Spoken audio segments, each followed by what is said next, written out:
Senhor nosso Deus, muito obrigado pelo dia, obrigado porque estamos aqui juntos para clamar pelo Espírito Santo. Senhor, venha abençoar o pastor Josanã, a todos que estão assistindo essa live e aqueles que não conseguiram assistir no momento, mas que irão assistir depois. Venha estar conosco, em nome de Jesus. Amém. Amém. E aí, pastor, capítulo 6, ele tem como título Que experiência nos esperam, né? Aborda um pouquinho aí sobre o que ele fala. Muito bem. Esse capítulo é ainda como introdução do livro, não é? Ele passa ali 6 capítulos, fazendo um convite a você participar, convidando a participar, convidando a fazer parte dessa busca a Deus. E o capítulo 6 é ainda esse convite. O que pode acontecer na vida de alguém que se envolve com o desejo de buscar mais a Deus, de buscar mais a presença do Espírito Santo? E aí ele traz várias experiências de pessoas que participaram desse movimento que nós estamos participando aqui esses dias. E me chamou muita atenção, histórias belíssimas de milagres, histórias de reavivamentos pessoais, histórias de verdadeiras curas espirituais, né? De intercessão, pessoas que estavam orando por outra e a outra nem sabia que estava sendo alvo de oração, mas a oração chegou lá e atendeu necessidades e, principalmente, eu acho que o maior milagre é a conversão de uma pessoa. Alguém sair das trevas para a luz é o maior milagre que pode acontecer. E esse capítulo apresenta várias dessas histórias, não é? Principalmente na Europa, que hoje é conhecido como um continente pós-cristão. As pessoas não querem mais, elas se orgulham em dizer que não acreditam em Deus. E várias experiências de pessoas que na Europa aceitaram Jesus Cristo, entregaram a vida completamente a Jesus de maneira milagrosa. Isso me chamou muita atenção no capítulo 6. Eu também achei interessante. Eu falei assim, gente, o capítulo vai ser só sobre experiências. E realmente foi só sobre experiência. E teve uma Exatamente. que me marcou, mas eu vou deixar para falar mais no final. E eu queria que o senhor falasse sobre essas experiências. Uma que lhe marcou aqui, ou então não, que você planeja falar pra gente. Me marcou muito a experiência da Hope Channel, né? Ele fala ali que é novo tempo para alguns países, mas de como a pessoa ela encontrou aquele canal de maneira inusitada e outra pessoa estava orando por ele e as coisas foram se encaixando, né? Tanto a pessoa que estava orando por essa família, como o fato dela ter encontrado. Tem uma história linda também de um casal que estava visitando lá a mãe e a sogra e resolveu ir para uma rua diferente. Gente. Isso eu achei encantador. Eles estavam assistindo a Hope Channel e resolveram ir por uma rua diferente e passaram em frente a uma igreja e disseram, olha, essa é a igreja do canal que nós estamos assistindo. E resolveram entrar na igreja e os três batizaram, né? O casal e a sogra. Sim. Então essa história me marcou profundamente Eu lá. achei também interessante, porque foi só um caminho diferente. Eles nunca faziam aquele caminho. E aí, a partir daquele momento que eles fizeram um caminho diferente, tipo, mano, quem iria pensar, né? Que a partir daquele dia É, eles iam ter uma experiência totalmente diferente do que eles eram, tá, era comum pra eles. Eu vi é, também que eles falaram bastante sobre 40 dias de oração. sim. Foi uma experiência que, na maioria dos relatos, né, teve essa experiência de 40 dias de oração, que eles estavam fazendo, e aí em seguida teve essa transformação, então teve o poder do Espírito Santo agindo na vida deles. O senhor tem, como pastor, alguma experiência, algum relato para falar pra gente? Vamos deixar aqui um relato mais Tá. pessoal. Todos lembram, imagino que todos lembram que aqui na América do Sul, durante um bom tempo, houve um movimento de jornadas espirituais de 40 dias. E quando começou, imagino que há 16 anos atrás, eu fiz parte eu era pastor no interior de Pernambuco, numa cidade chamada Afogados da Engazeira. E eu fiz parte do primeiro grupo que levou as pessoas para esse programa. E eu lembro que eu levei, era desconhecido, ninguém sabia o que era, 40 dias, 40 madrugadas na presença, ninguém sabia o que era. E eu fiz um movimento para levar os meus jovens do meu distrito para esse movimento. Nós teríamos que viajar cerca de 400 quilômetros da cidade até o lugar, o ENA, era um colégio que a igreja tinha em Pernambuco, e o encontro seria lá. Mas os jovens, eles foram pensando que ia ser um piquenique, que ia ser festa, hora social. Quando chegaram lá, era um movimento de oração, de buscar a Deus. E eu lembro que alguns jovens disseram, eu não quero. Eu pensava que era outra coisa, pastor. Eu pensava que ia ser brincadeira, que ia ser Retiro. festa, que ia ser um retiro, que ia ser brincadeira. E aí eu, que tinha muito amor e tenho muito amor pelos jovens, o cuidado, a paixão pelo que eu sei que o jovem pode oferecer para a causa de Deus, eu ficava lá fora juntando eles. Eles saíam, eu ia lá para fora para mandar entrar. Gente, vamos entrar, vamos entrar, vamos entrar. E alguns ficaram chateados comigo. E aí eu lembro que em uma das palestras, o pastor Miguel, que é um pastor aqui em Brasília, ele disse assim, olha, 10% dos que estão no auditório agora não vão terminar esses 40 dias. Ele estava falando no sentido de que nem todo mundo ia levar a sério, de que nem todo mundo ia até o final, que nem todo mundo ia persistir nos 40 dias. E uma das jovens, que era a que mais saía, era a que eu mais ia buscar lá fora, ela disse assim para a colega do lado, eu sou um desses 10% aí. Eu sou um desses 10%. Eu não vou terminar esse negócio, não. E aí ela pegou a apostila, mas não levou a sério. No 20º dia, estava todo mundo orando, todo mundo buscando a Deus e ela nem aí. No 20º dia, ela estava dirigindo e ela capotou o carro. Tinha mais 3 pessoas dentro do carro. O carro ficou de cabeça para baixo, todo mundo ficou desacordado dentro do carro. Foi muito sério o acidente. E ela acordou. Estava de cabeça para baixo o carro e na hora ela ouviu claramente o Espírito Santo dizendo assim, minha filha, você achava que você não ia terminar as 40 madrugadas lendo a apostila? Na verdade, Satanás queria destruir sua vida nesses 40 dias. E ela começou a chorar e disse, Deus me perdoa, porque não estou levando a minha vida espiritual a sério. Aí ela falou, 40 dias depois a gente reuniu todo mundo para fazer um reencontro e ela começou a chorar. E ela disse assim, olha, Deus me deu outra chance nesses 40 dias e agora eu estou levando minha vida espiritual a sério. Eu pensava que eu não ia terminar de nenhuma apostila, mas na verdade o inimigo queria tirar a minha vida. E ela despertou, hoje é uma bênção na igreja, essa jovem, tem ajudado muito a igreja, porque naqueles 40 dias a vida dela mudou completamente. Então eu achei bonito isso na apostila e gostei da pergunta que você fez, porque eu vivi isso muito forte no meu ministério, de como 40 dias são capazes de dar um start, dar uma virada na vida espiritual de uma pessoa. Caramba, que testemunho forte, hein, pastor? Geralmente, acho que essa é uma dificuldade que não somente o pessoal da liderança da igreja, mas também como quem está participando, então, interagindo lá, sendo liderado, tem, né, de seguir alguma liderança, tipo, que nem o senhor fez, né? Levou os seus jovens para participar dos 40 dias, mas a cada dia tinha que puxar alguém. Então, essa influência, essa falta de não sei, fugiu a palavra, mas não ter esse ânimo, não ter essa vontade de participar também é uma dificuldade que a nossa liderança tem. E eu achei muito bonito que o senhor falou, né, que se eu não desistir deles, se eu ia atrás lá e puxava, que nem o pastor faz com as ovelhinhas, chama para aprisco. Eu achei isso muito bonito. Sim, sim. Isso que o senhor fez com essa jovem, com certeza mudou a vida dela de uma forma extraordinária. E ainda mais esse testemunho dela depois do acidente foi sensacional. Sim. Pastor, eu achei também um dos testemunhos aqui muito interessante, que fala sobre o conhecimento. Deixa eu só abrir aqui na página, que eu tô com uma mão só. Elisama, entrou um outro pesqueirense aí, viu? Deixa eu dar um abraço para ele. Pastor Jurandir está nos assistindo, é de Pesqueira também, um irmãozão que Deus me deu aí na vida e está nos assistindo também. Um grande abraço aí para todos. Estou vendo aqui o Fômel, estou vendo aqui o Jurandir, o pastor Lucas também está aqui conosco. Tá. Que bom. Um grande abraço para todos. É uma galera aqui, pastor, com a gente. O testemunho que eu achei é conheceu.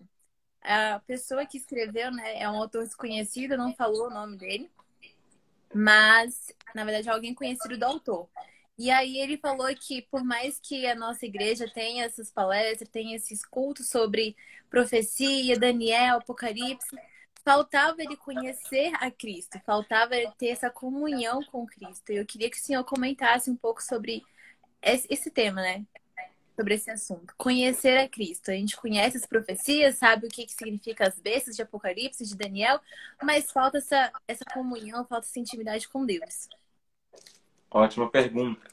E para responder, eu queria abrir a Bíblia, em 1 Coríntios, capítulo 15, verso 58. Se você estiver com a Bíblia aí, quem estiver com a Bíblia, no celular ou a Bíblia física, abre aí. 1 Coríntios 15, 58.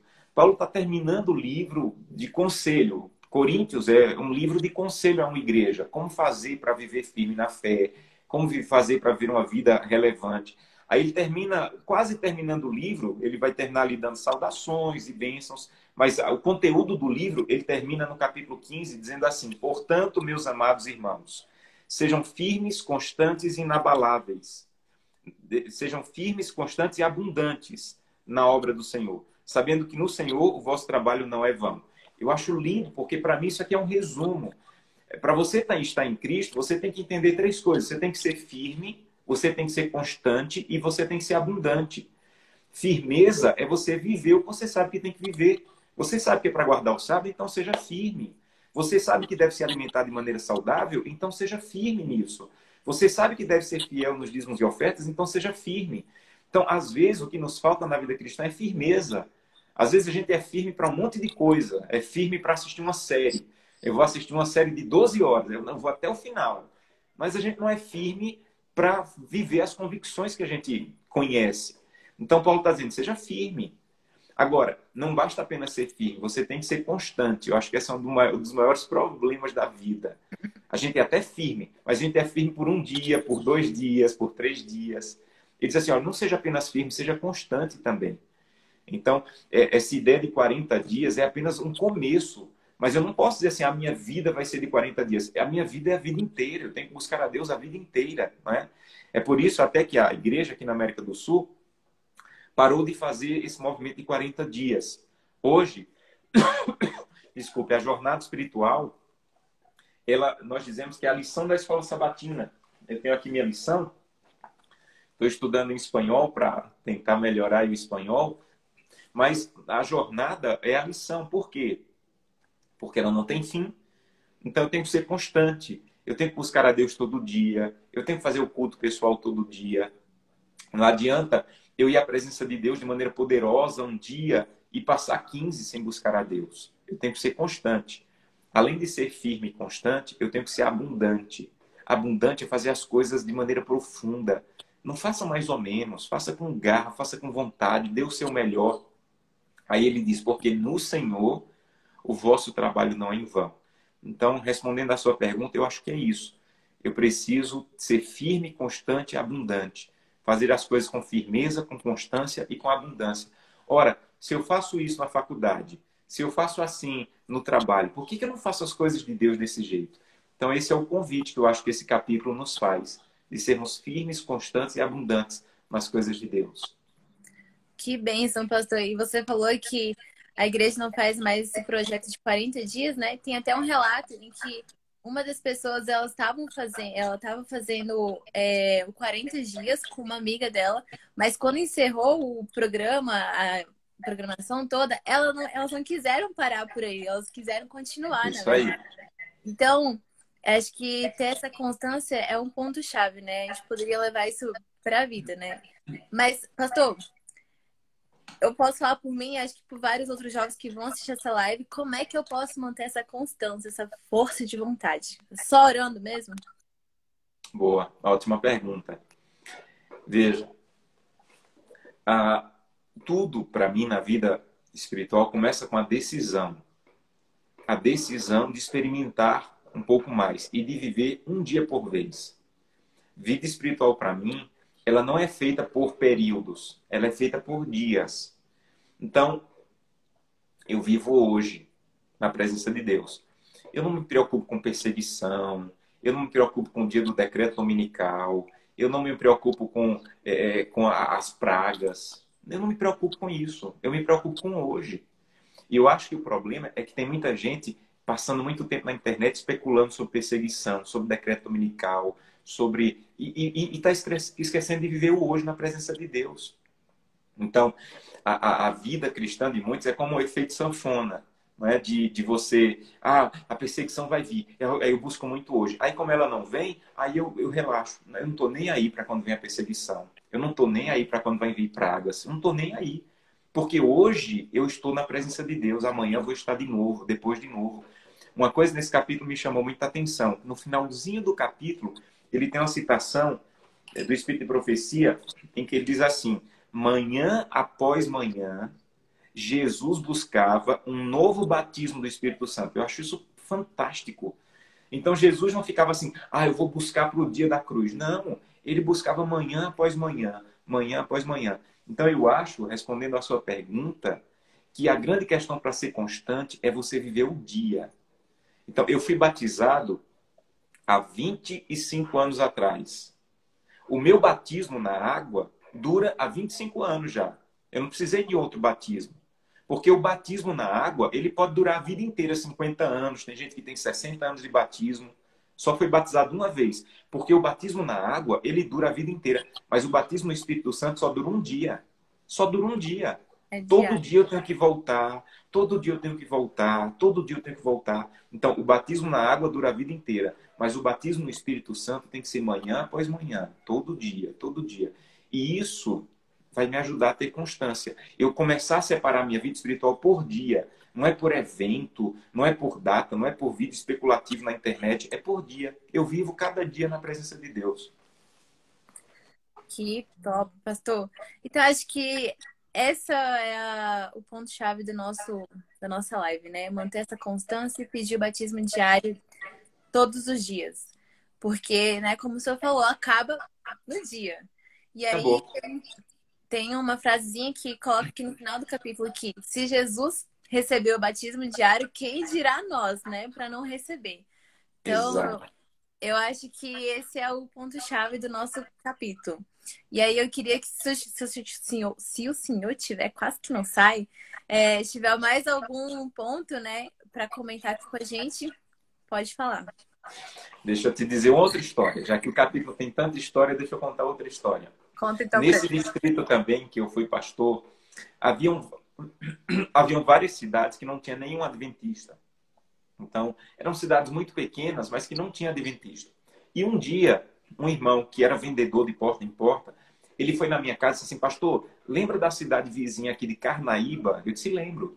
Ele disse: pastor, lá tem um adventista. Eu achava que não tinha nenhum adventista, mas ele disse: lá tem um adventista, vai lá visitar. E eu fui a uma cidade bem pequena, o nome dele era o irmão Bastos. E rapidamente eu encontrei esse irmão, era muito conhecido na cidade, bati a porta, um senhor de já 95 anos de idade abriu, mas muito lúcido, muito forte. 85, desculpe, 85 anos ele tinha. E aí eu perguntei: o senhor é irmão Bastos? Ele disse: sou. Eu disse assim: pastor, eu sou pastor da igreja adventista. Ele fez aquela festa, me convidou para entrar. Ele havia batizado na capital, em Recife, há mais de 20 anos.